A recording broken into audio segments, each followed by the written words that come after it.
Oh, now it doesn't want to do it. Okay, we are live. Yay! All right, so welcome to Tidbits and Scribbles, another edition of What the Hell Are We Doing? So, I haven't gotten any questions in the comments from viewers. So, does anyone have anything they need to work on or work through? I've got a. Good night, everyone. Oh, Yeah, go ahead. no kidding. Brian. You go with yours first. no. I don't have any issues. I'm sorry. Oh, Brian, but you do. Well, not writing. I have all the answers. I'm sorry, Carl. Please go ahead. Oh, okay. Well, I'm almost done. Maybe 2 chapters away from finishing the current work in progress. Mhm. It's just, I saved the boring parts for last. The parts where, I don't know, explains to the end. I've got the end written. And now I'm going through these parts that says, here's how we're going to get there. Yeah. And to me, that's kind of the boring part because I'm not imagining the story anymore. So now I'm already working on the next one in my head. See, it's like a sickness. As It you really do, is a as sickness, writers, I want to do. And so then I'm writing it. It is about a gentleman found dead on the beach in Australia. Oh, yeah. There was much suspicion as to his identity and to his occupation. And so espionage is suspected in the real life story. Okay. Many names were found possibly connected to him. Most of them probably false. Another kind of lean towards espionage there. So I am writing this next book, and I'm using one of his aliases as his name. But it kind of starts out with him saying, well, what is my real name? I don't remember. Yeah, I use my alias anymore. Yeah. I mean, and this happens with people who are in deep cover. They will live an alias and will not answer to their real name because they could be dead if they do. So I'm hoping that the reader will not be too offended if I don't ever really give his real name because I don't know what it is and nobody in the world does. Yeah, really. That's the nice thing about this particular historical mystery. Right. As long as it's written mystery. well. Yeah. As long as it's written well, I don't think the readers will well, it'll be written well because it'll be written well because I'm right. Carl's proud of his humility. Oh Yeah. Hey, damn it. Hey, I will. If you don't toot your own horn, who's gonna? Exactly. I will show humility in all other things, but writing, no. Thank Good God. man. Good man. Well, Carl, the thing is, we've gone for almost 60 years and we still don't know the true name of the doctor. So I think you can get away with it. Mm-hmm. Oh, okay, that's a good point. That's a good point. We've gone over 200 years. We still don't know the true name of Jack the Ripper. Mm-hmm. True. Yeah. Although he does have about 500 aliases so far. Wow, that I didn't know. I bet my oldest daughter would. She's nuts for crime stuff. Oh yeah. Well, yeah, there's like 5 or 6, top contenders for the Ripper, but everybody has been suggested for the Ripper. I mean, Yes. people who couldn't have done it because they weren't alive at the time even have been suggested. Oh yeah. And people that couldn't have done it because there were public records of them being someplace else at the time. Mm-hmm. Who's that other one that he jumped out of a plane? Now they D.B. Cooper. D.B. Cooper. Yes, D.B. Cooper. Yes. Never Now forget they him. have a D.B. Cooper festival every year. Like, Yeah. what? We still don't know who the hell that guy was. Yeah. Dang it, Michaela, D.B. Cooper. I got to write a note now. Yeah, D.B. Cooper. Well, That sucker I up. have it on good authority that was actually Loki. So Oh. Those are the variants. Yes. The TV series Leverage did a really good job with that.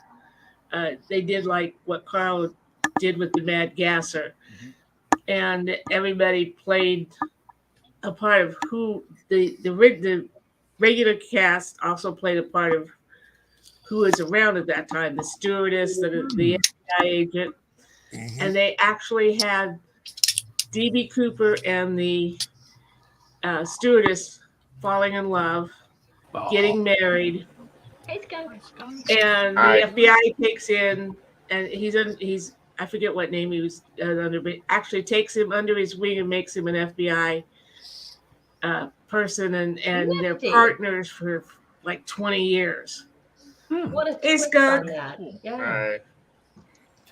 Do you know that on the night that D.B. Cooper jumped, Yeah. someone was driving down the street and said that he passed a guy walking in the rain with only a trench coat, carrying a briefcase. And they offered the guy a ride. And the guy said, no, thanks. But he was walking towards a town that was like 9 to 10 miles away Mhm. in the rain. No, he didn't have a hat.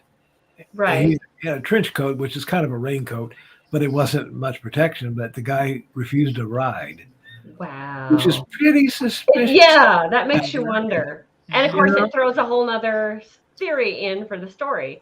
Mhm. And there were here not too long ago, within this past decade, somebody actually found some of the marked bills Mhm. Yes. Yeah. Yep. out in the woods alongside of a creek. Not all of them, just Right. a few. But just enough to give you that, oh, wait a minute. Here's another plot twist. The bills made it to the ground, possibly a red herring. Yep. That's I'm going to start actually making why. notes. I'm going to start making notes. Who Carl, wants I to- already did. Oh, did you? Yeah. Yeah, I'll give them to you. Yeah. But yes, I've been making Y'all notes. had to co-write this one. Yeah, this will. There you go. Collaboration. Carl I already and- have Carl and Gilbert. 3 in irons Yeah. in the fire right now. Let's not Yeah, make some more. That's how Leverage explained those, that they were a red herring because they were like in the opposite direction of where they he ended thought. up. Yeah. Mhm. Mhm. And they were found many years later, Oh, heck yeah. which means that somebody could have gone back there any time in 20 some years, 30 years, and buried some bills. Yeah, That's heck, true. they could have found them in an attic and buried them because they didn't know what they were. They didn't know where they came from. And rather than be in trouble, Mhm. you know, they could have gotten rid of them. You know, there's a lot of things that could have happened. Yeah, but it does add intrigue and mystery to the story. Mhm. No, Carl was sworn never to collaborate again. It is tough sometimes. Yeah. I will you- say when Linda and I collaborate, it's pretty easy because we have just a way about it. Mhm. But I can see collaborating with another author or writer that just you would have to have the right personality. And for me, sometimes I'm a bit more submissive than I need to be. And if they say it's going to be this way, I'm like, okay, but it would really be better that way. I won't even say anything. Okay, I didn't think you could ever shock me, but that statement did. Yeah. Yeah, Hmm. yeah, that goes a bit further, but yeah. Yeah, you think collaborating with one other author's may be Well, and difficult. Try it with that's another two. thing. Yeah, when some of Mhm. these people get together and they make like, for instance, they did a Western town and all the men came from, they were like mail order grooms that came to these women. Well, there were like 5 or 6 people working on this town and the characters within this town. So there's like a Bible you got to go by. Yeah. Mhm. You know? Yeah. Oh, yeah. Amy Hale described something like Yeah. that with Havenwood Falls, the series Yeah. she was involved with about Mm. 3 or 4 years ago. Yeah, Mhm. there was a monster-sized Bible that was Yeah. constantly being revised because they were putting out like a plethora of books every Oh, hell month. yeah. So Yeah. it was all you could do to keep up with it. So I it's a lot can't- more fun to work in your own universe. Yeah. I can't remember which writer it was that said it, but I was at a convention. He said, "Look, when you're co-authoring with somebody, both of you have to do 150% of the story, Yeah. and then you compromise on what gets saved as you Yeah. do the edits." Yeah, and that's one of my biggest things for people that say they have writer's block. Just write. It don't overthink it as you're writing it, because some of them will. Well, that's not a good sentence. Let me delete the whole thing. Just freaking write it. Write it down. Write it again. Write Yeah. it 3-4 times till that sentence comes out correctly, or that paragraph, or whatever. But Yeah, write it. don't overthink it. Just throw the Yeah. words at the paper. You can edit later. Yes. That's what editing is for. Later. And that's a lot of, like, people will come up to me at these cons and they'll say, well, I wrote a book. I'm like, okay, oh, did you get it published? Okay, where can you find it? And oh, no, I wrote it. It's not that good. Oh, okay. And they'll stand there and talk to you for an hour about this book that they wrote that they will never ever publish because of this reason and that reason, and this one here and that one there. And then my mom said it was good, but I won't publish it. Yeah. And you don't know whether it isn't good, Right? Or right. they're dithering, until Right. you actually see it. It's kind of hard to tell because a lot of people dither about things. It might be You really don't great. know that they've actually written it, or it's just something they Came up with, yeah. always wanted to write. They've got all these details, but they never actually sat down and typed anything. Yeah. Right. Well, plus it is an act of courage to publish your work, especially the first time, that's when the imposter syndrome almost becomes weaponized, and it can stop a lot of people. And I know when I released my very first book 10 years ago, my first novel, I should say, my hands were almost shaking as I'm about to hit the final button, because I'm always thinking, I was like, well, what did I forget to do? What do I not know that I should? And who's going to read this? And then finally, I just decided, bleep it. I'm just going to cast it to the wind, and the rest is hysteria. So, well, see, I found a way around that. I hand it to Carl as they publish it. Okay, you fix this. I hand it off to somebody else, and then if something goes wrong, I can blame him. that's right. Exactly. Well, my method of dealing with it is I am my intended audience. Mm-hmm. Yeah, I write the stuff I want to read that nobody else has ever thought of writing before. exactly. I did that with Secret. I thought no one would read it. I didn't even know paranormal romance was a genre. I just wrote it because I wanted to read it. Right. Yeah, that's the way to do it. But Yeah. those feelings that Brian was talking about, your stomach's churning and you're like, oh my God. And I get that afterwards. I'll be like, oh, did I really explain how that one guy got from here to there? And then I'll look back. Oh, yeah, I did. Okay, good.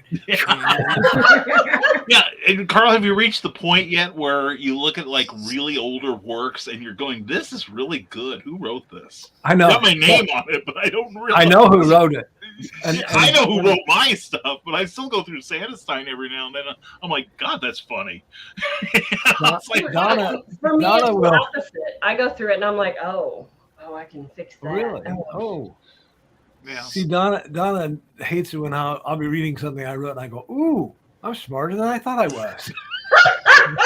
I do. That's what I do. Doesn't that violate several laws of physics?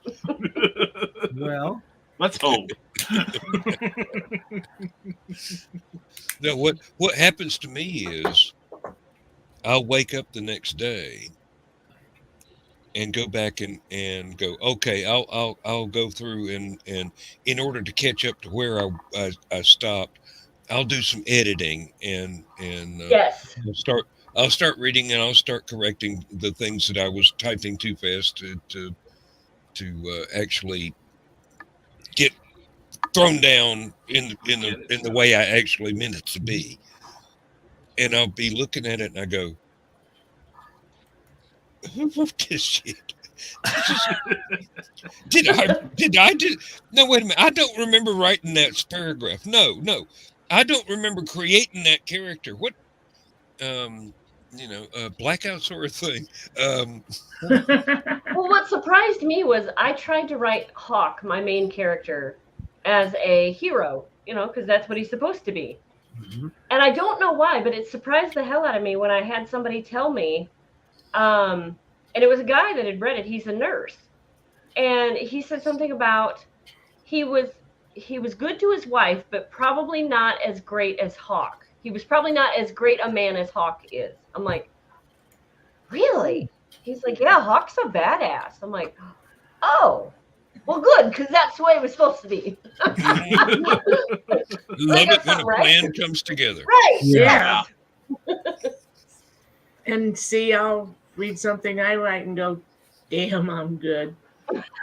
She does. Yeah. I do that No now. imposter syndrome for Donald. Not at all. Not at all. Hey, that's okay. That is what we all strive for. Yeah.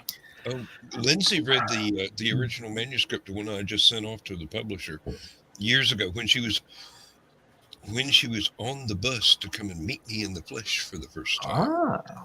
Ooh, And she intrigue. told me later on that by the second chapter, she had forgotten that it was me that wrote it.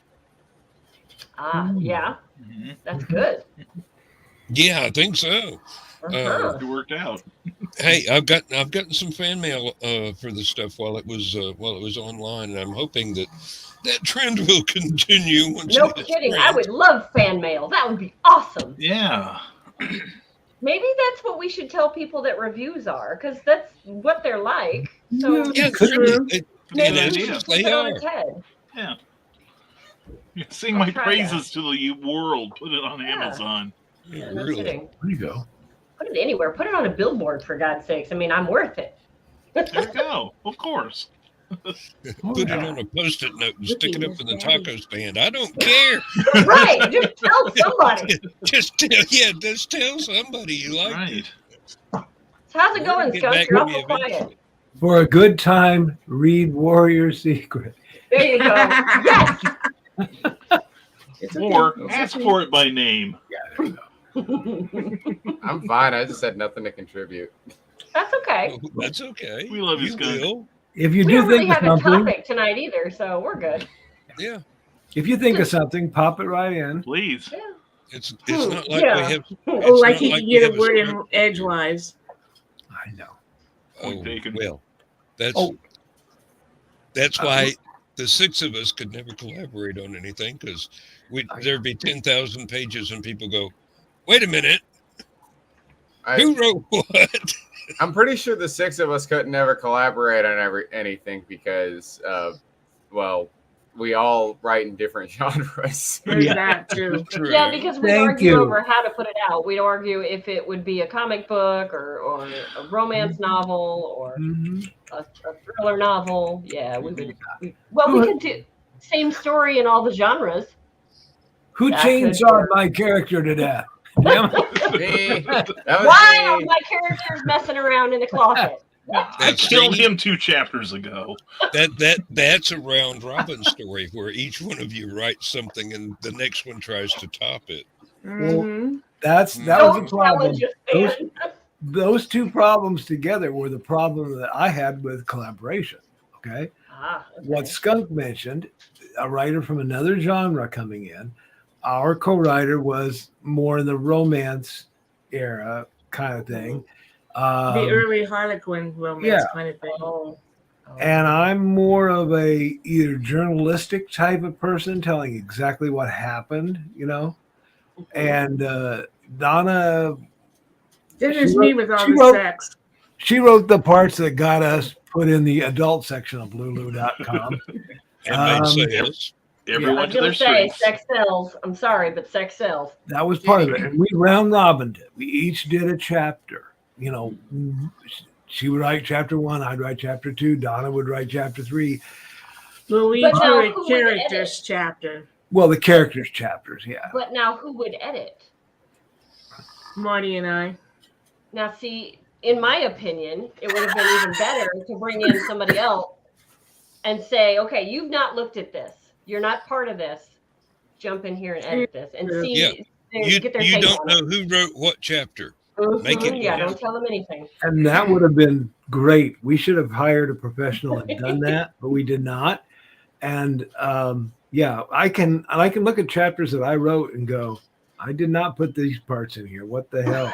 Who put these words in here? Yeah, I don't for, know. For some reason, she edited yours a lot more than I don't ever remember, except for the one scene where Joe was doing all the cussing. That's the only scene. But I got my way. Every fucking time was left in because I'm like, this dude's from Jersey. This is how he talks when he's I mad. I can My always problem tell was, when I've been edited, there's a sudden absence of comma splices. oh yeah, well that too. Yeah, I hate when that happens. No, when our co-writer, whom we love, but she liked to put names of products in, almost like Oh, we had yeah, you can't. sponsorships. You You know, can't do I that. would Yeah. say, he banged his coffee cup on the table, and she'd say he banged his spode coffee cup upon the table. I'm like, okay, do we No, need to know what kind of coffee cup it was? I don't give a crap what kind of. unless it moves the story Actually, forward. No. actually, if Or it's they're paying spode, for the space. Yes. actually, if it's Actually, spode, no. that would indicate a certain level of affluence. Exactly. Possibly. Yeah, that's true. Exactly. It could, but you could say it in a different way. You wouldn't have to use a brand name. You could use something like his brand name coffee mug. Now, granted, that's a boring way to say it, but there are ways to say it. Like, the type of material that was used to make the coffee cup can clue the reader into this was not just a coffee mug. Like porcelain.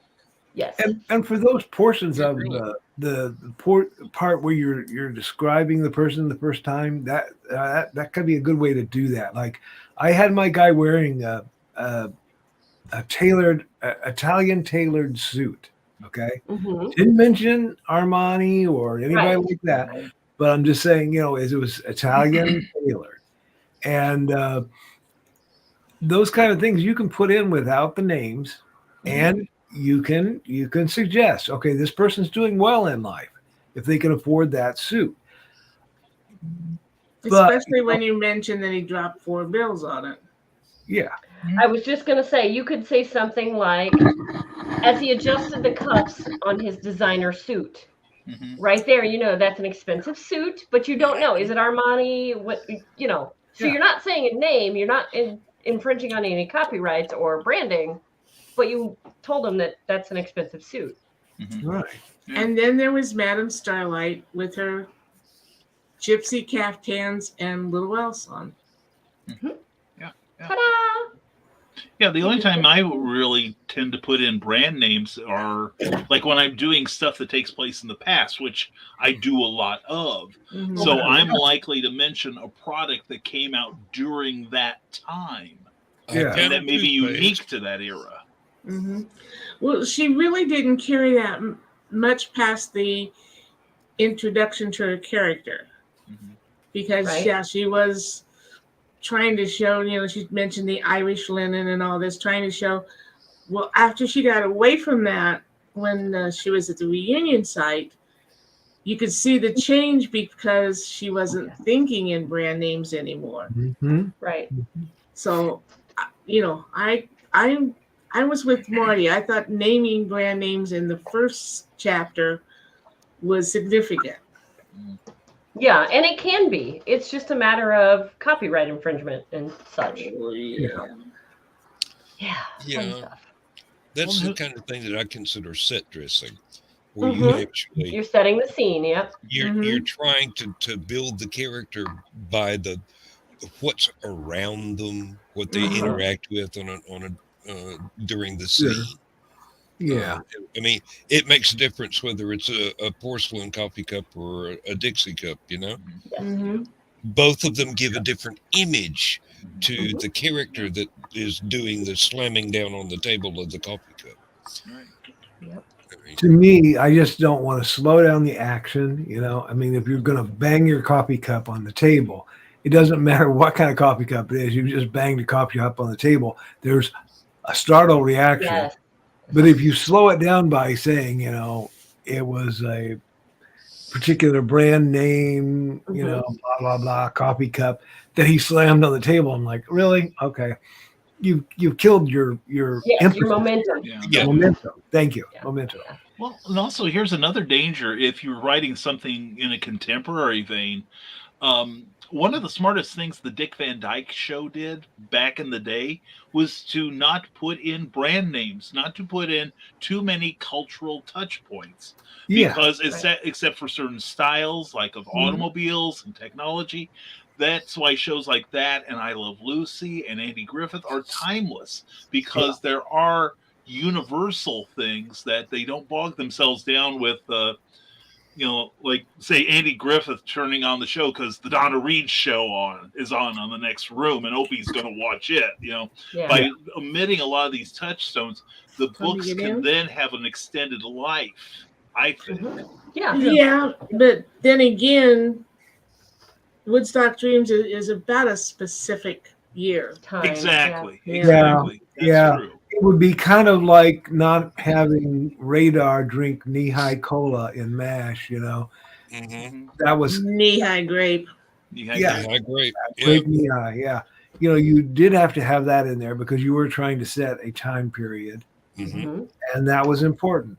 Right. That's But, fine. yeah. That's a fine tight wire to walk, actually. It really is. Yeah, because the critics will get you. Mm-hmm. Oh yeah. Yeah. Yep. Especially if you drop too many in and you just happen to mess up one and get it like 2 years out of the intended period. Oh, yes. Yeah. Oh yeah. They'll find it. Yep.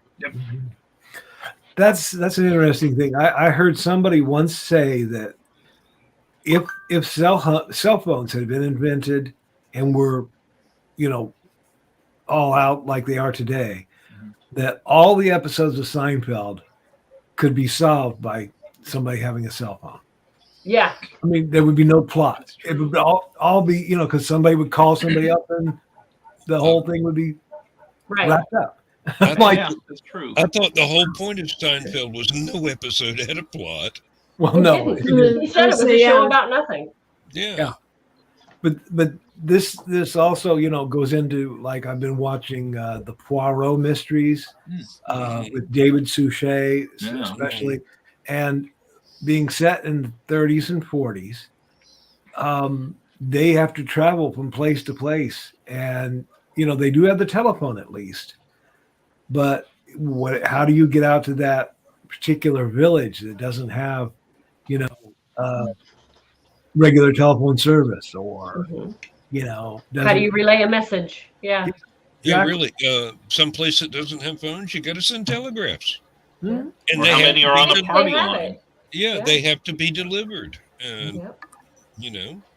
and that is part of setting the era that the story takes place in. Well, and that's why when you're writing, especially the stuff I write, is historical, you can get caught in a rabbit hole because you're like, I need this one piece of information, and here we go down the rabbit hole. Of, well, I got to know this to know that. 6 hours to figure out what kind of button goes on this damn shirt. Yes. Yeah. That's okay. I had to one time for my Skyman book. I had to find out what the one of the top songs of June 1939 happened to be, and that led into finding the song "Deep Purple" that a lot of us know. My generation knows, Nino Temple and April Stevens, but then to find out it predates them, and that I found out the original version had no lyrics. No. It was an Interesting. instrumental that they later added lyrics to, and of course, 3 hours later, I'm still researching all the permutations of this idiot song. That all I need is just a few keystrokes, and my work is done. Right. So, Yep. Let me clarify this in my mind. This is When the Deep Purple Falls. Is that yeah, that's the one. Okay. Yeah. Yeah. Mhm. Okay. Mhm. Yeah. It was Holy originally an cow. instrumental. I'm older than I appear. I told God to keep it down when He said, "Let there be light." Okay, that's how old I am. So I thought you were the guy that threw the switch. I mean, like. that's right. That's right. Hey, I was telling Keith Richards to keep it quiet there. Lord. Trying to take a nap. I'm fishing, No. So where's everybody else going next? I have QuadCon in Peoria this weekend, which Keisha Acuff will be with me. Oh, Yes, so Excellent, it will be I hope you Keisha's both have first an con. excellent time. I'm How can they hoping. not? I'm hoping because it's supposed to be cold on Saturday, like colder than a well digger's ass. So I'm hoping everybody will come for the cosplay. It's indoors. It's something to do that they can, get out of the house. Yeah. And then Sunday, it's supposed to be absolutely gorgeous. Mm. So we'll see. See how this plays out. Yeah, I'm thinking good weather we've had has whetted people's appetites to get out. Yes. Let's go. Yeah. But the cold weather will bring them to the mall. So maybe I'm hoping, because I don't want to be out in the cold either. You know, but you don't want to spend a Saturday inside when you don't have to, or at your house. Yeah, as long as it's not too cold. But I've developed a theory about the weather that no matter what the weather is, I want it to be the same weather the day before the show and the day of. Mm-hmm. Because, like, if it's warm, like let's say a show's Saturday, the Friday, let's say the weather is rainy and it turns nice. Everyone's going to go out. Yeah. If it's still raining though that day, cool. Excellent.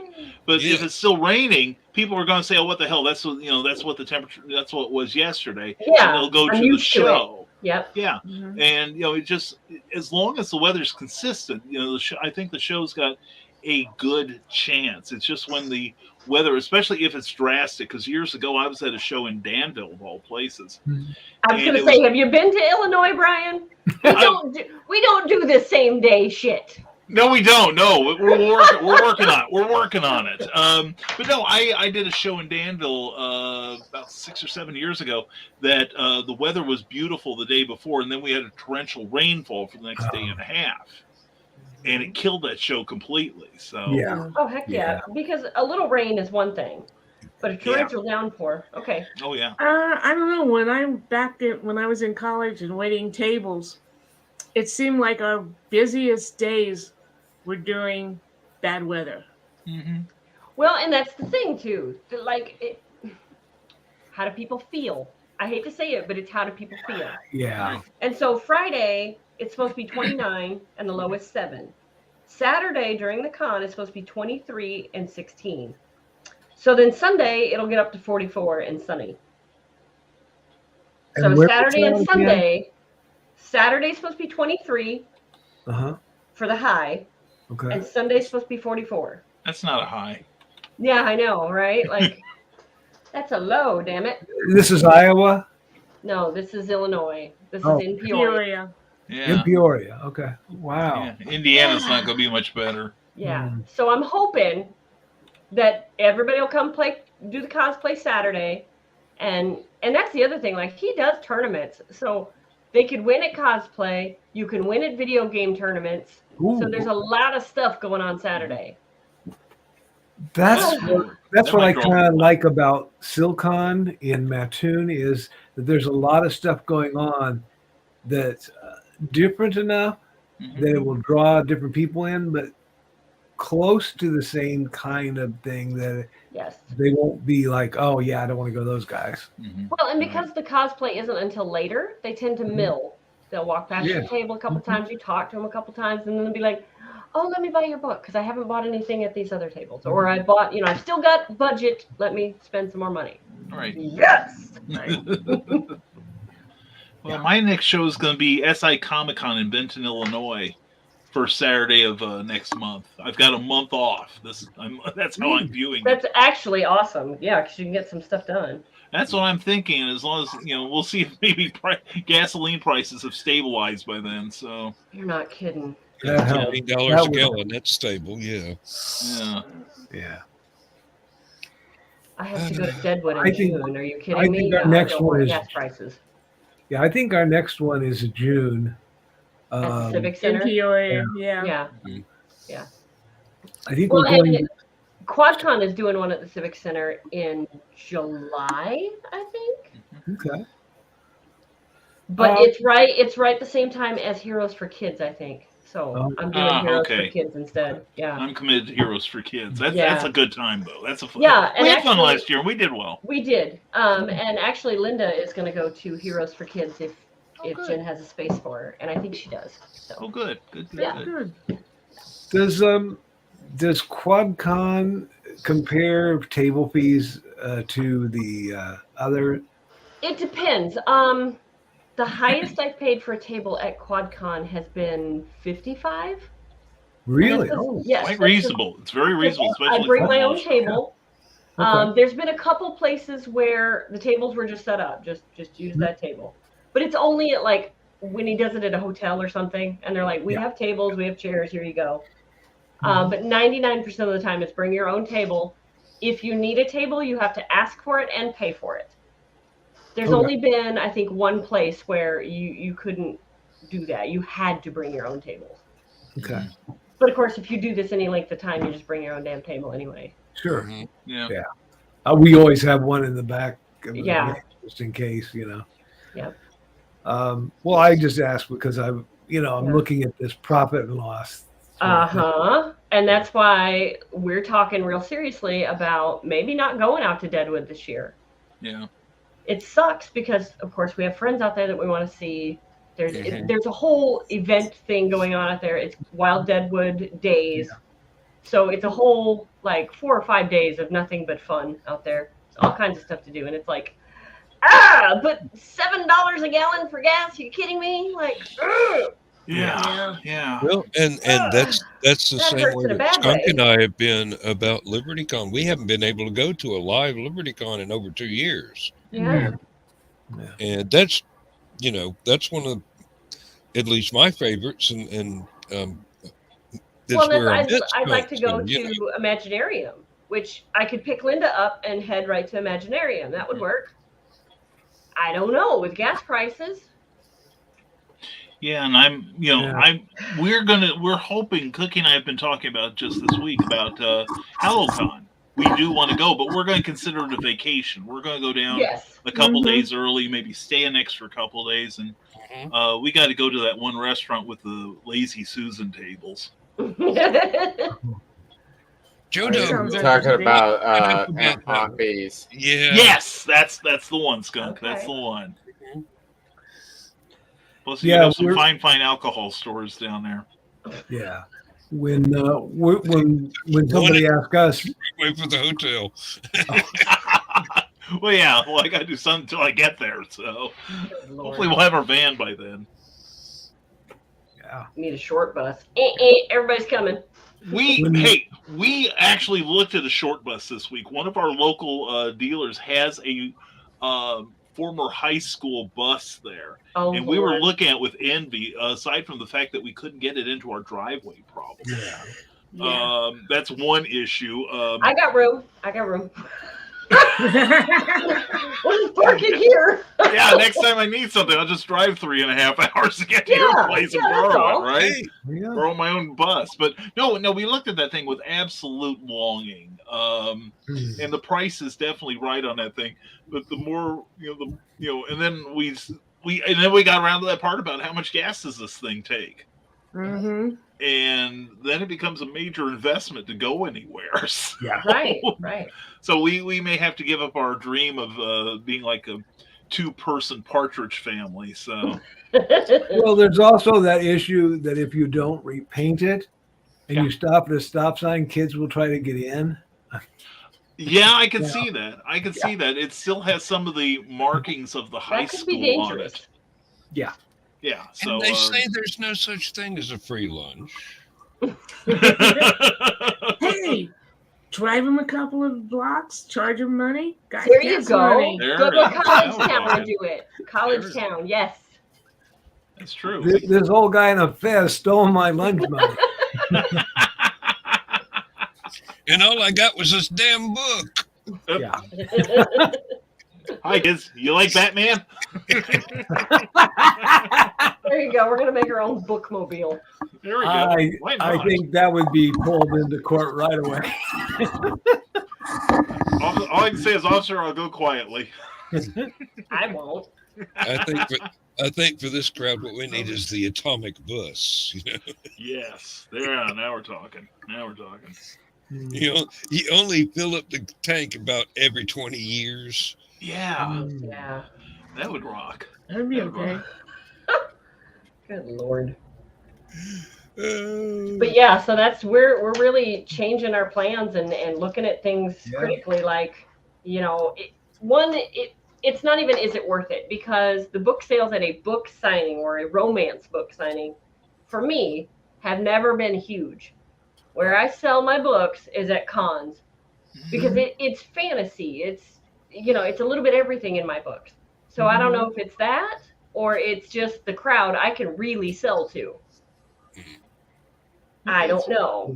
That's a good question. That's a good question. I tend to do more comic book conventions than regular book shows. One, because there is an absolute dearth of book conventions that are non-romance. Mm-hmm. And secondly, most of my retail background and my fandom revolves around comic books. Yeah. And a lot of what I do, my stock is kind of evolved into, if I do a comic show, about 2/3 of what I do can be put front and center. This is comic book stuff. And then I've got a little bit, 1/3 of overlap, actually. Then I've got another third that is supernatural. So I also do well at paranormal shows for the most part. Mm-hmm. So, like one show I'll be pushing Skyman and Santa, Skyman and Volcana. Then another show I'll be pushing like Bachelor's Grove and Sandestein front and center. Yes. So, and then I've got some other outliers, like crime fiction and stuff that I do.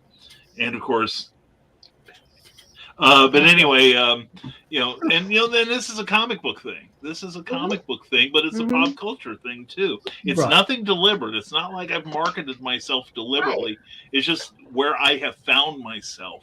And I got this from a fellow creator who, he was doing a show where he was doing a comic book show, and he's an artist, but he was like putting his stuff out and it just wasn't moving. Then he realized that he also works for a new pulp publisher, Airship 27. It's Rob Davis. And he realized he was putting the books out at this comic convention. So then he pulled that back and started putting out the stuff that's more comic book oriented. Molly Daniels, we don't shut up around here. That's the way it works, Molly. Right. You know this by now. Yeah, I got the floor now. We're going to be here for a couple hours, but no. The next day, he moved all of his comic book stuff, and suddenly he started making profit again. So you get, display is very important. Yeah, I think a lot of, of course, if you just write in one genre, it's like your display is what it is. But if you're somebody like me with a limited attention span, particularly in what you write, and you're flitting about like a hummingbird going from flower to flower, genre-wise, then you've got to make some decisions every show you go to. So. Yeah, I was just going to say, that's coming up with me. The project that I just started letting have free reign is modern Western romance. Yeah. So, oh my God, that sounds like so much fun. It is. It's so much fun because it's been on the back burner for so long. And I don't know if it'll be a series. It might be a one-off. But then again, the girl has like 6 or 7 brothers. So, talk about romance. Like, I got fodder for that. So, and the romance world, they eat that shit up. Sure. There you go. And that diversification, like Brian, he's got this diverse things to sell. Like you said, people walk up and he'll say, "What do you like to read?" And they're like, "Well, everything." And he's like, "That's what I write." Yeah, and it's true for so many authors. Like Amy Hale does the same thing. And she had said, we were talking about branding one time when we got together, and she said that she wanted to really focus her branding on not focusing on, I'm only a paranormal writer, I'm only a romance writer, because she does write in so many different things, and she didn't want to stick to one thing. Yeah. And I don't know if that helps or not. Like, I don't know. It helps that you make a sale somewhere along the way. I would think so, be what you thought you were going to sell that day. Because I've had, I've done the same thing, even more so than Brian, perhaps, because I've written nonfiction. Right. Yeah. Exactly. And, so I'll have somebody come up and we're talking, and they'll say something about, well, I'm working on this thing and I'm trying to edit some sound files. And I'll say, have you ever heard of Audacity? I wrote a book about that. Hey, let me get one out of the tote, because that's not what I thought I was going to sell that day. Right. Or they'll say something about, well, it says here that you were a counselor. Have you written anything about psychology? Yes. Here's a book about how to improve your memory. Boom, pull it out. I didn't have it on the table, perhaps, because I didn't think it was going to sell that day. That's But something having I it there learned with you, because Yeah. I have Linda's books with me at the last two cons, and I've displayed them how I thought maybe they should work, you know. And I had one lady come from across the way, like because the cons I do are in malls, so she's down the hall and across the way. She can see my table, which is perfect. But she comes up and she says, "Oh, I saw your westerns. What are these other books?" What? You saw the westerns? Mm-hmm. She was interested in the westerns, but when she got there, she was like, "My sister reads the stuff you write. I'll give her your card." Perfect. That works. Okay. Yeah. But it made me realize the westerns are shadowing my fantasy stuff. So maybe that had something to do with it. So the next day I changed it and I went half and half. Half down that rack was my fantasy stuff. Half down the rack was the western stuff. I'll be damned if I didn't have more people stop and look at the fantasy stuff, which at a con you're going to get. yeah. True, true. I've been Yeah. thinking about rebranding Hunter's Ridge and the Beth and Hill series. I've been saying they're crime drama. Maybe I need to say they're romance crime drama. Mm-hmm. Yeah. No, Because come on. both of them are about a couple Mhm. who meet, and then the crime that happens to them all the time. Mhm. Well, when I started out writing books, I called myself a genre blending writer because a lot of my stuff just, you know, while it may be primarily one thing, it also has, you know, a foot, heck a yeah. toehold in another genre for the most part. So, Yeah. you know, I just kind of lean into that. But it's a If- lot of people, it's easier if you just name one genre. Oh my God, yes. Yeah. And if you look at Secret, because it's through the publisher, they put it in a horror genre. Mm-hmm. Like, that's not horror. Is that horror? I can make it horror, but that's not horror. I don't think. I wouldn't But say there, that. well, and the thing is, the one scene that they made me tone down, Mm-hmm. yeah, you could put that in horror, but they made me tone it down. So now it's not horror, according to me, but so yeah, when I pull that book, it's getting a total overhaul. I can't wait. I am so excited. Let's see, what's Molly saying? Nearly everyone we met at the state fair is past. Yeah. Yeah. It's a big deal right now. Yeah. Yeah. All Well, right. we have a section of our library that's all true crime. Yeah. Lindsay's got a bunch over here, and that's not That's what even my counting, daughters are into. Yeah. that's not even counting our Jack the Ripper books with all the different. I mean, some of them are just fact books that Right. you know they're reference manuals basically, Mhm. and then some of them are people touting a specific theory and Yeah. this, that, and the other thing. Well, And that's some of I them are just homeschool. describing the history of the time period more than the crimes themselves. Yeah. Well, that's because I homeschool. I have leeway that I can do most anything I want as far as teaching. And one of the times I said, okay, you need to do a report. This is the kind of report you need to do, but you can choose the genre. My oldest daughter studied Jack the Ripper, like studied this boy. And she came to me, I think it was a couple months later, after the report was finalized and everything. She came to me a couple months later and was like, they think they found him. I'm like, they think they found who? And she's like, Jack the Ripper. They'd found another clue from somebody doing these reports. So here she is doing this for school, and she's in it. She likes it. One of her favorite horror people is Freddy Krueger, though. Like, well, okay, you know, to each their own. Shit, that came out when I was like 3. It was scary. I know. I'm sorry. It was scary, though. Damn it. Yeah, I was an adult by then. It didn't make my nights any more restful. I'll tell you that. We feel the same way about Stephen King. Yeah. Yeah. Oh yeah. That's the My guy that wife, did the my wife Shining. often asks me why I don't buy any more Stephen King books, and I just look her straight in the eye and go, "Because I'd like to sleep at night." Yeah. Maybe Yeah, I I got should mad read at Stephen King because I'm like, he's manipulating my emotions with this book, and then it took me a while to realize, wait a minute, that's his job. That's his Yeah. job, yeah. Have you seen any interviews with him? He's A like, few, yeah. he's like, I didn't really anticipate writing horror, but y'all seem to like it. Like Yeah. he didn't ever anticipate writing horror, but the people liked it, so he kept doing it. It's like, Yeah. oh, I'll be right Get back. it. Totally get it. okay. Well, I never anticipated writing the Mad Gasser either, but I was just fascinated with the real life Yeah. exploits and thought there's a lot that could be told of this story if you knew the background. And Yeah. if we don't, I'm going to make it up. There we go. There we And go. Well, you people know- are doing twist on Beauty and the Beast now, but they're doing it from the Beast perspective or from the jilted lover's perspective. Mhm. You know, and they're flipping fairy tales on their head, and people are eating it up. They love it because it's never been told before. Well, look Right. at Wicked. Yeah, Yeah, there's a I prime love that. example. I really love that. Yeah. I haven't got to see that yet.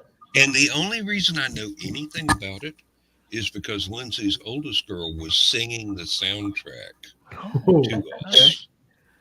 And she's got the voice down, let me tell you. And there was a couple of things that she had online that we could listen to. And her and her roommate at the time, they'd started off, and then about a minute in, she goes, I'm now singing higher than my range has ever reached. I think we need to start over. Oh, Lord. Started off in the wrong key. Yeah. Yes. well, maybe we're into another era of anti-heroes, you know, Maybe. because you have Loki and you have Yep. someone's made a show with Cruella de Vil. Yes. Yeah. Yeah. Yeah. Those are cool. I think it's called Cruella. Yeah. So maybe we're into this era. now. Anti-hero, yeah. Yeah. Well, and Could with be. Cruella, I think I haven't seen it, but it portrays it as they went to her backstory and showed you she was tormented too. Mhm. And that's why Yeah. she turned out the way she was. It's like, well, yeah, I bet there's some truth to that. Yeah. Well, And then I forget it's a fantasy story anyway, so yeah. I sit here whenever I see these redemption films. That's what in redemption media of like, let's take the big bad villain and let's see what made them, become. And then you find out that like, oh no, they started out so sweet and innocent. Darth Vader was a cute little boy who just cared about his mama. Yeah. And it's like, he was a jerk. why is that suddenly a thing that we've been pushing hardcore? Maleficent and Cruella and all these other things. Well, why can't they just be evil? Because trust me, I have a biological sister who is evil. She was born that way. Like when this kid was a toddler, we knew she was evil. And they don't even need a reason to be evil. I think one of the biggest missteps in the Rob Zombie Halloween is that they tried to explain why Michael Myers is the way he is. And like the original film, it was, no, he's just crazy. He's just fucking nuts. He just likes to kill people. Yeah. You don't need any more explanation than that. Really, everybody got to have a hobby. His is not very pleasant. But sometimes in reality, people don't choose to be like what we were calling evil. Okay, they don't choose it, they just are. No, they're just selfish in some way. Okay, and their selfishness though is harmful to other people. Yeah. Yeah. I mean, in real life, you think about a friend you have. It wouldn't be too close a friend, or a family member, perhaps, that is causing you grief. Targeted. No, I'm actually thinking about someone else we all know. Okay, all right. And love. Now I feel targeted. No. Well, she's been talking about problems with a sibling, okay? And I was thinking, okay, that sibling isn't exactly being evil, but that sibling has her own very selfish corridor she's going down. Okay. And by doing so, pushing our friend out, okay? And that's how people can be, when they're not really trying to be evil or, trying to be a mastermind of these things. Evil. Yeah. They just see it as I'm getting my way. They do things and we say, well, that's a horrible thing to do. And they say, I don't think so. Yeah. And that's what pushed up to the rank of, let's say, Blofeld in a James Bond, all he wants to do is sell, get all the gold in the world and rule, like a king. That's all he wants to do. That's his selfish goal. Mm-hmm. None of us want that. And James Bond is sworn not to allow him to do it. Mm-hmm. But is he evil? By our definition, sure. But by his definition, no, not at all. Right. Yeah, Right. no, they don't see themselves that way at all. And that's why I'm like, I have the concern of that. Like, why is this suddenly a popular form of fiction to like give these incredibly evil, like not, it's from a certain point of view sort of thing. Okay, we're getting into more Star Wars crap, but the like Cruella she literally wants to murder 100 puppies. It's like to make a cult. Yeah, she was happy about that. She was thrilled with the idea. Yeah. It wasn't like the idea of like, no, I'm really, I want to have the best fashion stuff and I don't care how it's I'm made. sad. Yeah. Right. I'm sad that these puppies have to die, but at the same exact time, this coat's gonna be fantastic. Like, so no, she was literally like, I want to kill dogs. I'm an evil person, Yeah. And giving that character in a redemption arc, just to me, I'm like, is this why we have so many people who want to rally for the worst traits in humanity right now? Pretty much. Well, there's a lot of people out there who are just all like, I want to be a completely abhorrent person. And I'm like, why are we giving these villains redemption arcs? Because that's what we're getting out of society now. I don't know. It's just society at large has this idea of childhood where they're all innocent and fairy tales and cotton candy and all this crap. You like this latest Hunter's Ridge because she was a psycho even when she was a kid. My sister. Who's out there just Did I say that? It was out there going ham on the throttle a second ago. Did you guys hear that? I heard it. It's not here. Going by here. It's here. Okay. Yep, that explains it. In D Vegas. Yep. Yeah. I don't know. They ought to be careful because I was an evil little bastard when I was born, so Well, and that's the thing, like skunks. And you haven't mellowed, right?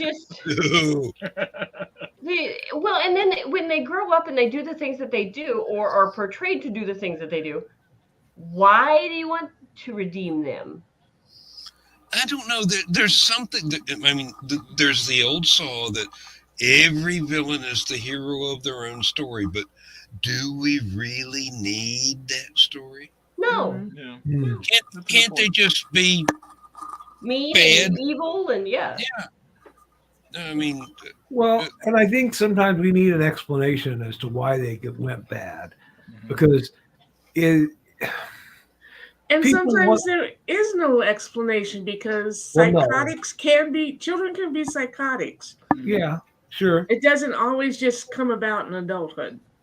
I always like the idea, and it was I really think that Hitchcock, both Hitchcock and Robert Bloch both really pushed for the idea that Norman made it all up. Like he's just nuts. His mother was never like that at all. That he's just But then they had to make that Bates Motel TV series where no, it turns out she's just as crazy as everybody else in that world. Yeah. And it's like we don't. That's the exact thing. It's we don't need the evil characters. I don't feel like evil characters really need redemption arcs, and I don't think we need to take our good characters and make them evil either. That's a thing I've also noticed. It's like with recently in our comic book films, they've been doing that as well. It's like I haven't seen it. I haven't seen it. Those are called Home Alone. It's true. The kid's a mass murderer. Good God. He almost did it in those poor sticky thieves. And I haven't seen the new Batman movie, Mhm. but I was told about something in the film, right? Somebody told me something in the film. I was like, yeah, thanks for spoiling it for me. But and I'm not going to say what it is, just in case you guys want to, because I don't want to spoil the film for you. But Batman dies. I don't care. One of the characters from the Batman mythos turns out was not a nice guy. Turns out he was kind of a really evil prick. And it's one of those things where it's like, you didn't have to do that.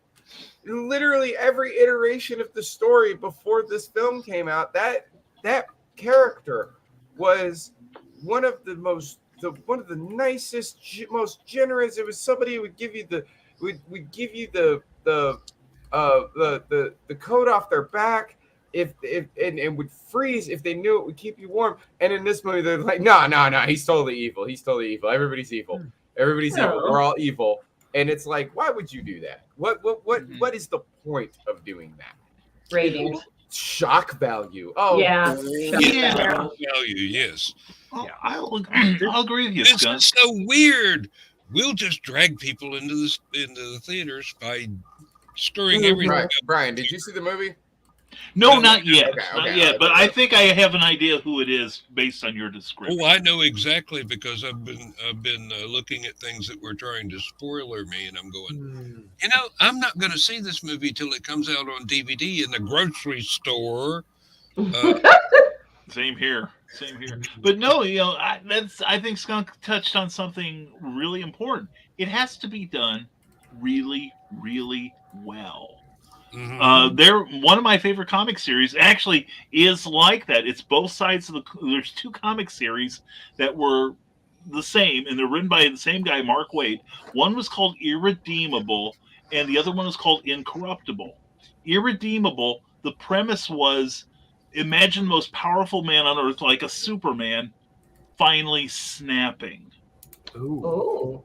And like the premise was, like he makes this worldwide broadcast and goes, don't plan against me. I can hear every one of you.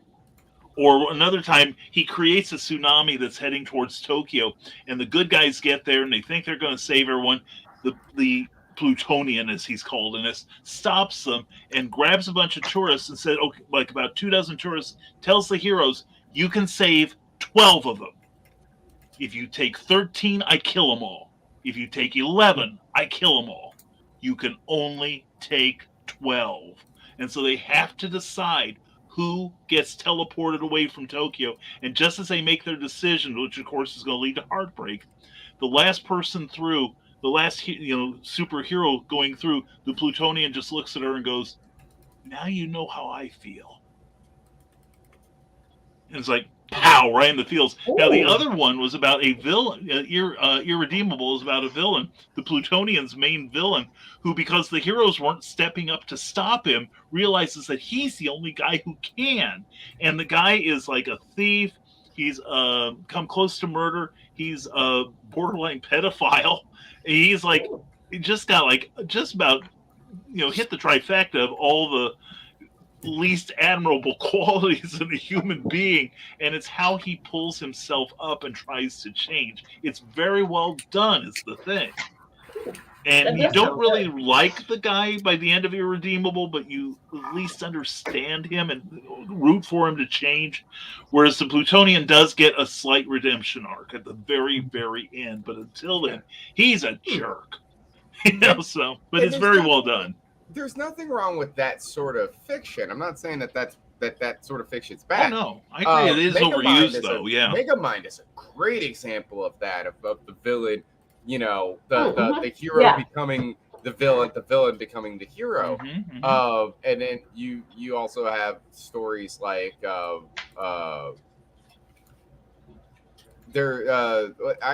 now I'm only thinking about superhero stuff for some weird reason, but right. My bad. Like the they also did it in a way. They also did it in Mystery Men. Yes, where that's true.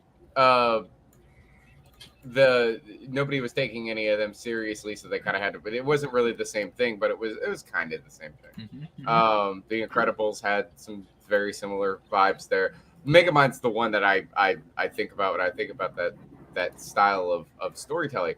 But the biggest difference for me is that those characters exist in that universe, and their story was that redemption.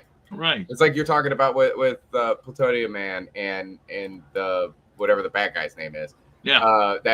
Where they basically switch sides is because that's the story that was trying to be told. Right. It's like when you're reading Watchmen. Good point. Yeah. You're reading Watchmen, and you get this awesome hero. He's big, he's strong, he's built, he's the most badass ass of badass, that he helped take down the communists. He's, Richard Nixon's right-hand man, the comedian, and everybody loves him. And then you find out that, no, he's a total scumbag. But the story was written specifically for you to find out that guy's a scumbag. Same thing with, like, The Boys, and the same thing with... It's a little different if you take, for example, and I'm completely making this up. This isn't something that actually exists, right? But... Or actually, I can actually use a popular example. It just popped into my head. This is something that did actually happen. Do you guys remember a few years ago when they came out? Marvel Comics had that one panel in Captain America where he said "Hail Hydra." Right. Yes. You don't need that. The character was never supposed to. This is a guy that punched Hitler in the face. Does not need to join a bunch of fascists for shock value. And that's my problem with it. It's like, if you want to go that route, if you want to have a hero become evil, or if you want to have an evildoer, and I get comics go on for years and years and stuff like that, but it's really different when you take a character that is that iconic. If you take a character that's that iconic and have them have that switch to being evil or whatever, it's just so jarring and it doesn't make any sense. It's the same thing with taking an evil character, and whenever they do it in the media that I'm talking about, it's always presented as, well, they were always like that. They were always like that. And there was no, they weren't. They weren't always like that. Right. That's why, and it was there was an interesting idea that they had in the Nightmare on Elm Street remake, where it was like, maybe Freddy was innocent and he's getting revenge on the children because they lied, because nobody could ever prove it. And then at the end of the movie, they're like, no, he totally did all the horrible things they accused him of. Right? And I remember Mickey coming home saying something about that. Mickey was so mad. They played with the concept a little bit, and it was like, that's interesting, but either way, the tease of he was actually a good dude and now he's coming back and getting revenge, and the resolution of he was always evil, both of those things together in that film, really, I wouldn't have been happy if it had gone the other way either. Besides the fact the movie was bad. Let's not even go there. But storyline wise, it's like you tease something that could have been true and it was just a tease, versus thanks, Joe. You show something that shouldn't have been true because you're changing the identity of the character. And I don't like that either. Yeah. I can see that, yeah. And it's again, it's just for shock value, and it's like, don't give me shock value. Don't do that. Just tell the story the way the story is supposed to be told. Right. We have enough shock value in our own lives. We don't need it in the movies. Yeah. And if you're gonna have that kind of shock value, write it in from the very beginning. You know? Yeah. They did that on Highlander, the TV series, about the 7th or 8th season, I think, that he had taken in so many bad guys that it affected him, and he became evil for a whole season. It was strange. That has and it's like that at least has a storyline element to it. Yeah. Absolute power corrupts absolutely. So, eventually Duncan did start to turn, but it's a little different from the the idea like that I want to say it was Highlander 2, I think it was, where they were like you know, they it was the whole, I think it was Highlander 2, where it was like, oh yeah, you know, your mentor who taught you how to be this amazing, sword master and everything, and is the guy that cared for you and helped you out and stuff. Turns out he faked his death, and oh yeah, he's the bad guy now. He's totally been evil this entire time. He's been playing you. That's just weird. And It's out of left field. Yeah. Yeah, if you're going to go ahead and write it as an alternate timeline story, Elseworlds sort of thing. There you go. And that way you've got an open playground. You can have it be. Yeah, he was always evil from the start, and this is how it went. But don't screw up the rest of the fandom of the original character. Mm-hmm. Yeah. See, this is another reason why I don't like collaboration, because this is an involuntary collaboration. Okay. Somebody writes something, okay, and they have a way that, okay, this is the good guy, this is the bad guy, whatever you want to call it. This is the way the story would go. And then Hollywood says, well, we need a second one. Well, I don't have one. Well, then do you mind, since we'll buy the idea off you, we'll have somebody else write it, and somebody else will direct and produce the different than the first guy. And then they take it off in this weird ass, Yeah, a place that it was never meant to go. And you're like, what? I give you a perfect example of that in the world of horror films. I know What You Did Last Summer. Oh yeah, yeah. The first one is they hit a guy with a car and they threw him off the side of because they didn't want to get busted because they were partying and there was alcohol involved and stuff. They didn't want to get busted for that, so they threw his body into the ocean and they drove away. And then he comes back for revenge, right? In the second film, right, it's the guy's son who's come back for revenge because they finished the job and killed him in the first movie. And so now so it was that, and that was I Still Know What You Did Last Summer, and then it continues the storyline, and that makes sense, right? Yeah. And then you get to the third movie. Oh boy. I And didn't know in there was a third one.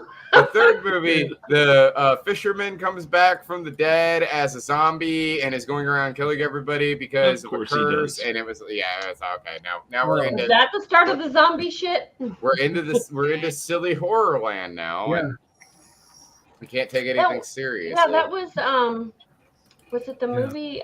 I'm horrible at movie titles, but I think it was Zombieland. That Woody Harrelson, yes. Harrelson played in. And Bill Murray.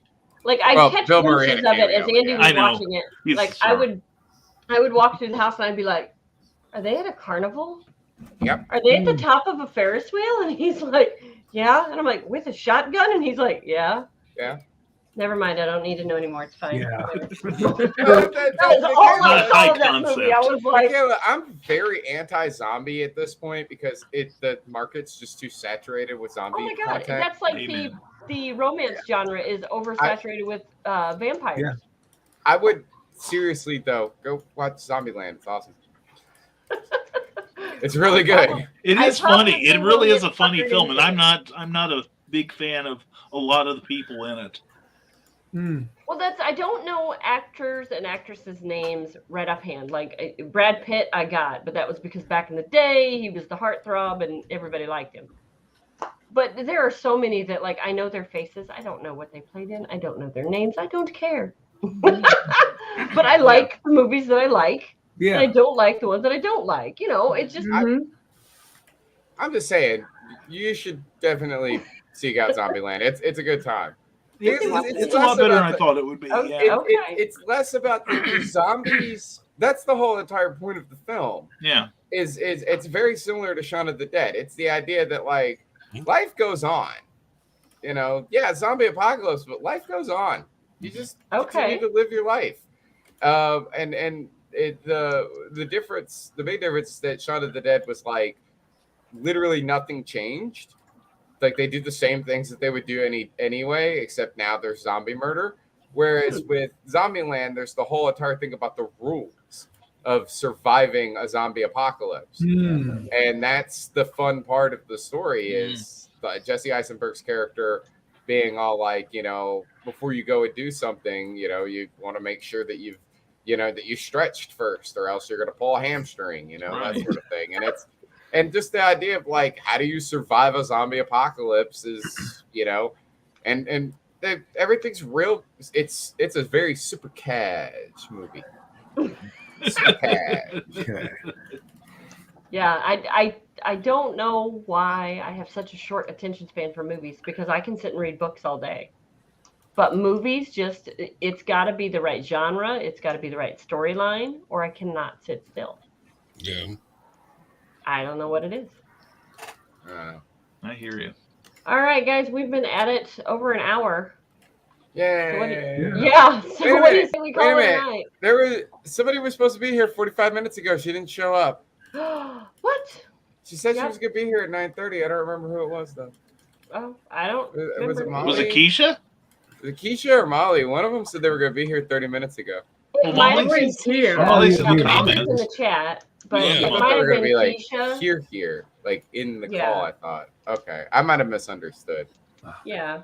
I thought There's always next Monday. I thought it was still before 9:30. I haven't looked at the clock. Yeah, I don't usually either, and every once in a while I'm like, there should be a clock around here somewhere. Oh, it's up there in my screen. Oh, there it is. Yeah. Yeah. Mine's in the lower right-hand corner right on my screen. So One of these days I'll figure this stuff out. Well, But anyway. Michaela, thanks for having us all. yes, Yeah. thank you so much. It's been great. Thanks for coming, because I learn a lot, believe it or not, when you guys are here. I do. We don't say how. I think what you mostly learned from me is just that I have an unhealthy obsession with horror films because it's all I ever talk about. I don't see it as okay. unhealthy, Scum. I was going to say, we all have our genres. True. Okay.